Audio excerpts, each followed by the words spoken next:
যেই সঙ্গীত বাংলাদেশকে কেন্দ্র করে, বাংলাদেশের পটভূমিকে কেন্দ্র করে লেখা হয়নি, সেটা কখনোই বাংলাদেশের জাতীয় সঙ্গীত হতে পারে বলে আমি মনে করি না। পতিতা ব্যবসায়ী রবীন্দ্রনাথ ঠাকুরের মুখের ভাষা এদেশের মানুষের কখনো জাতীয় সঙ্গীত হতে পারে না।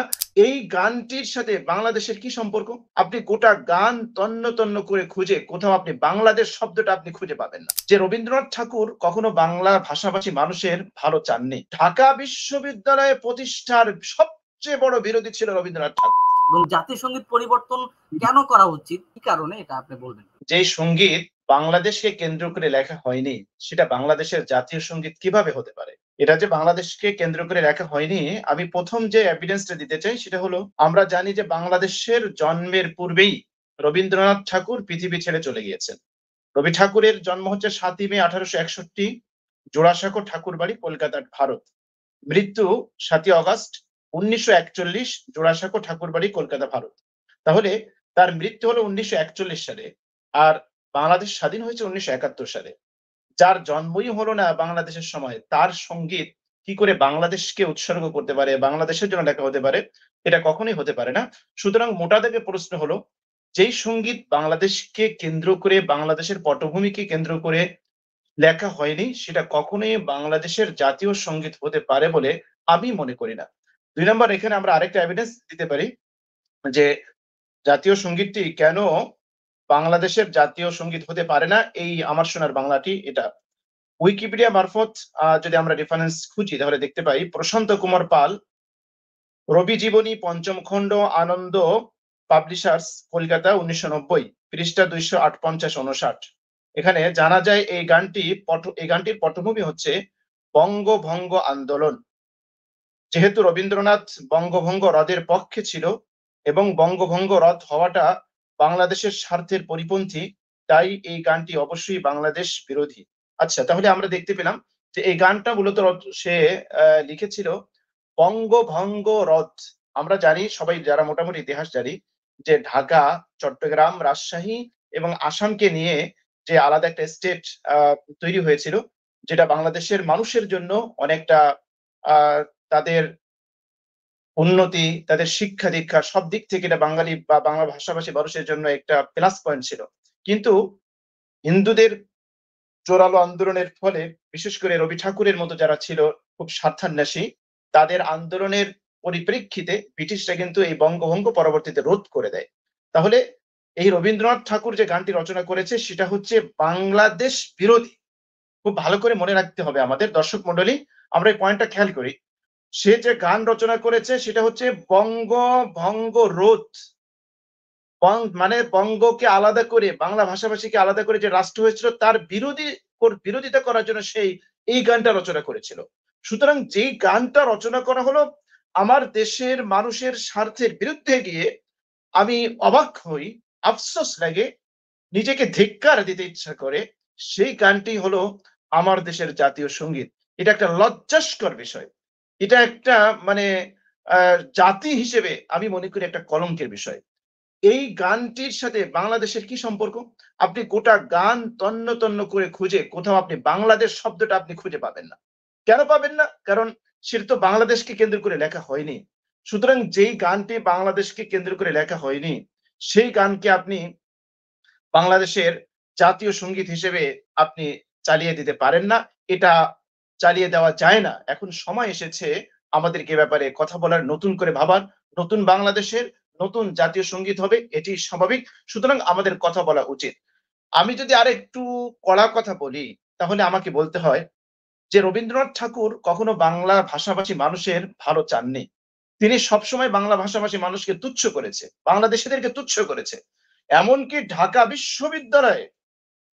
বিশ্ববিদ্যালয়ে প্রতিষ্ঠার সবচেয়ে বড় বিরোধী ছিল রবীন্দ্রনাথ ঠাকুর। সুতরাং যেই মানুষ চরমভাবে বাংলা ভাষাভাষী মানুষের বিরোধিতা করেছে, ঢাকা ইউনিভার্সিটি তৈরি করার বিরোধিতা করেছে, সেই মানুষের গাওয়া একটা গীত, এটা কখনোই বাংলাদেশের মানুষের জাতীয় সঙ্গীত হতে পারে না। যদি আরেকটু কড়া কথায় বলি তাহলে বলতে হয়, যুগ পরম্পরায় পাওয়া পতিতা ব্যবসায়ী রবীন্দ্রনাথ ঠাকুরের মুখের ভাষা এদেশের মানুষের কখনো জাতীয় সঙ্গীত হতে পারে না। কাজেই আমাদের এখানে আওয়াজ তোলা উচিত। এই এই সঙ্গীতে আপনি কি পাবেন? এই সঙ্গীতে আপনার জন্য কিছু নাই। আপনার না দেশের কথা আছে, না 52 ভাষা আন্দোলন আছে, না আপনার ৭১-এর স্বাধীনতা আছে, না আমার মুক্তিযুদ্ধদের কথা আছে, কোনো কিছুই নাই। এখানে আছে কিছু প্রাকৃতির কিছু প্রশংসা। সুতরাং জাতীয় সঙ্গীতে যা থাকা দরকার, এখানে তার কিচ্ছু নাই। সুতরাং এই জাতীয় সঙ্গীত কখনো একটা জাতির জাতীয় সঙ্গীত হতে পারে না। আমি আপনাকে একটা পংক্তি একটু উদ্ধৃত করি। দেখেন, "মা তোর বদনখানি মলিন হলে ওমা আমি নয়ন জলে ভাসি।" বাংলাদেশের যে জাতীয় সঙ্গীত আছে তার একটা কলি আমি আপনাদেরকে শোনালাম। "মা তোর বদনখানি মলিন হলে।" এখানে মা দ্বারা কে উদ্দেশ্য? যদি সুশীলদের কথাও মেনে নেই, সুশীলরা বলতে চায় যে এখানে মা দ্বারা উদ্দেশ্য হচ্ছে দেশ। আমি জোরালোভাবে বলব যে এখানে মা দ্বারা সে দেশ বুঝায়নি। সে দুর্গা দেবীকে বুঝিয়েছে। আমি তার সপক্ষে এভিডেন্স দিব ইনশাআল্লাহ। তো আপাতত যদি ধরেও নেই, সে কি বোঝাচ্ছে? "মা তোর বদনখানি মলিন হলে ওমা আমি নয়ন জলে ভাসি।"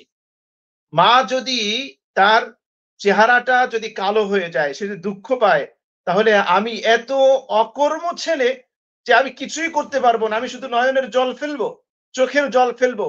এই গান আমাদেরকে এটা শেখায় যে দেশের ক্রান্তি লগ্নে আমি বীর হয়ে বাহাদুর হয়ে লড়াই করব রণাঙ্গনে বুক চিতিয়ে দিয়ে।